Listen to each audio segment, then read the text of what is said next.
So this last week, I was talking to a buddy of mine, and I was talking about how my studies are going in school, and vice versa. He's studying for the same thing I am, and this this question kind of came up of like, well, I'm worried if I'm not doing X for God's kingdom, am I like in sin? Am I doing something wrong?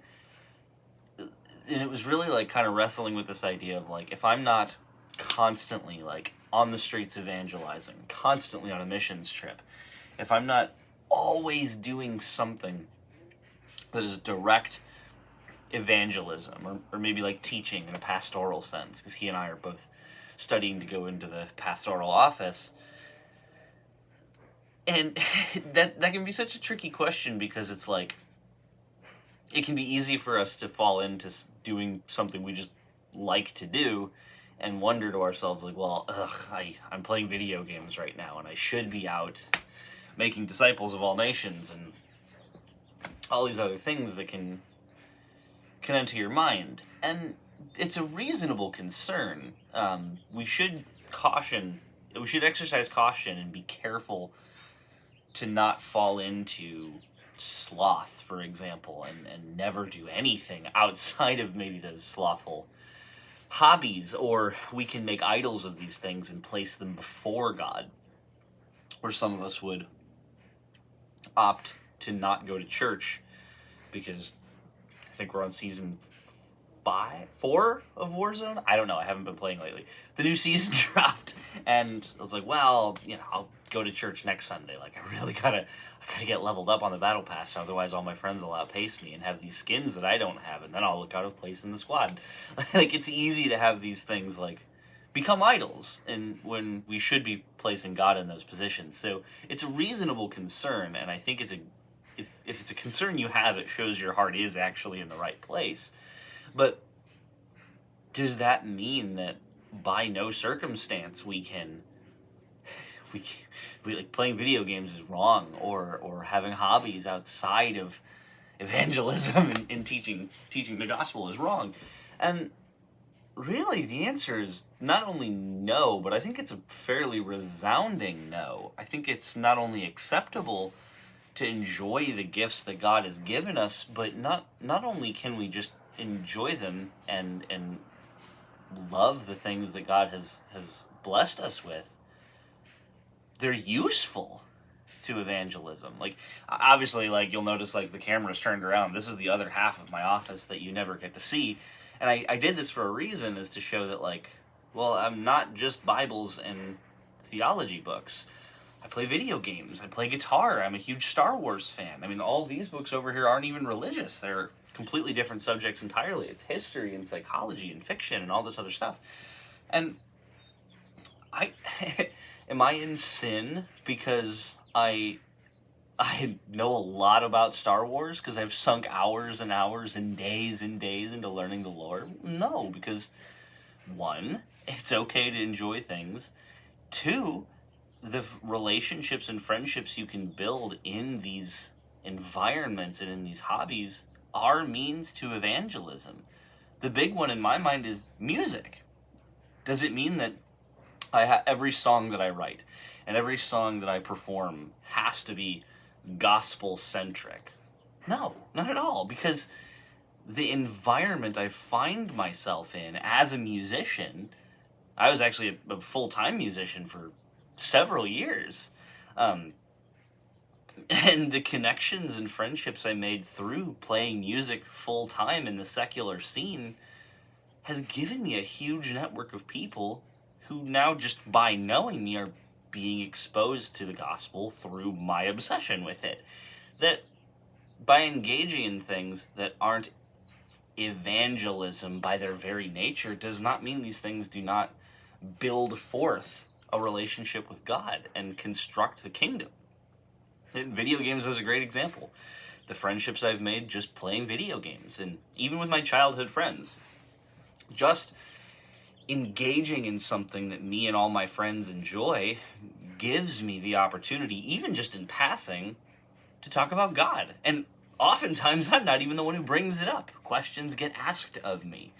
So being in these environments and participating in these things is not only not sinful by its own nature, but it allows us evangelism opportunities, and they allow us the ability and the framework to use these mediums to spread the gospel, even in just a passive sense. And I've always been the advocate to say that the most effective evangelism isn't the street preacher with the sign that says repent or burn. Like, it's not really working. At least I don't think it is. And like, I live in the Midwest where it's cornfields and billboards. I mean, that's all there is. And you know, you'll be driving down an 80-mile stretch of corn, and occasionally you'll just see this like 100 by 100 foot billboard that just says God is real. And I drive past it and I wonder, like, is anyone really convinced by that billboard? Like, someone just was like having doubts, but they saw that and the light bulb went off. Like, I just don't think that's how that's working. And yet, you go through like TikTok on your phone, you're on YouTube on your phone, and you'll find these dudes who are just like playing Fortnite, and they're talking about God. Talking about God in a language that people can understand, like in a video game setting, doing something that both parties enjoy doing and are connecting over and forming a relationship over. Of course that's more effective.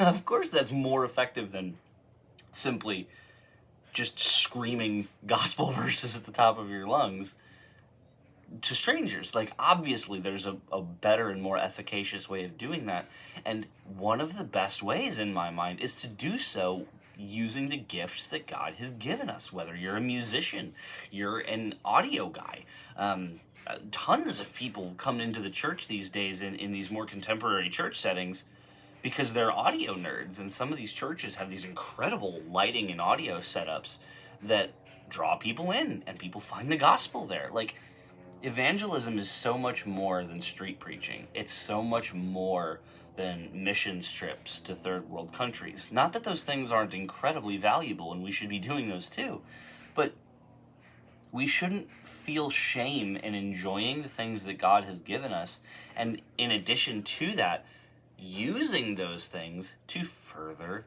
the gospel. That's a good thing. It's exclusively a good thing, so long as the medium you're using isn't some inherently sinful medium.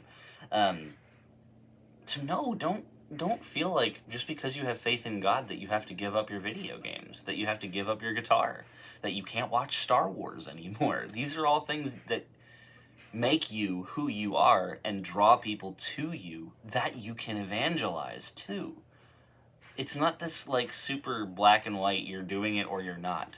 Passive evangelism, by simply living your life as a faithful Christian and demonstrating what that looks like to people in the contexts of things that you and others enjoy, that's, I would probably argue, is the most effective evangelism.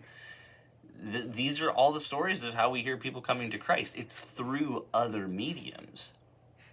So I would highly, highly encourage that is something you not only find peace in being able to do, but embrace as part of your contribution to the kingdom.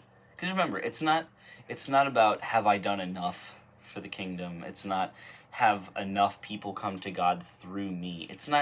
This isn't a scorekeeping thing. You have gifts that God has given you.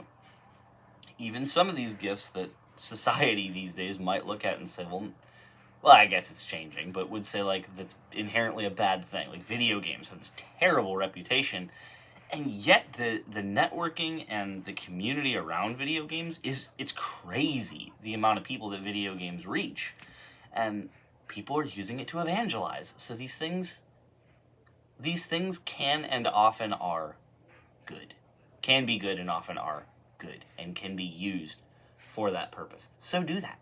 Are you a musician? Sick. Sorry, that's Discord. Get involved in church. Work in the worship environment. If you belong to a liturgical church, sing in the choir. If you go to a contemporary church, help with the audio video team or play in the band. Do whatever. Get involved with it. And that is a form of evangelism.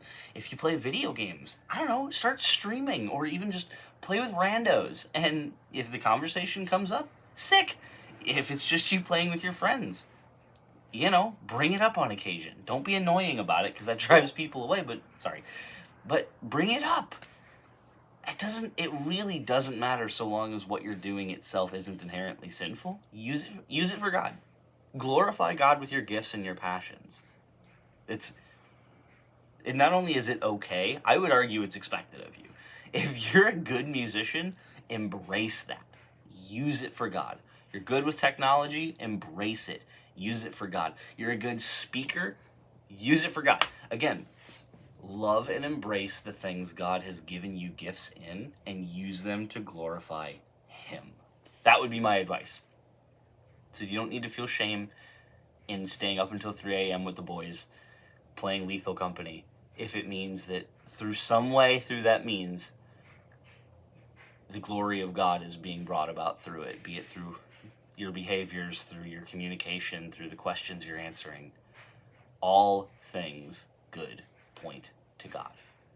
So with that, I love you all very much. I hope this helped a little bit. I know this is kind of a weird subject to go over, but that conversation was fascinating to me, and I want to encourage you to love the life God has given you and enjoy it and use those things to glorify Him. I love you all very much. I will see you soon.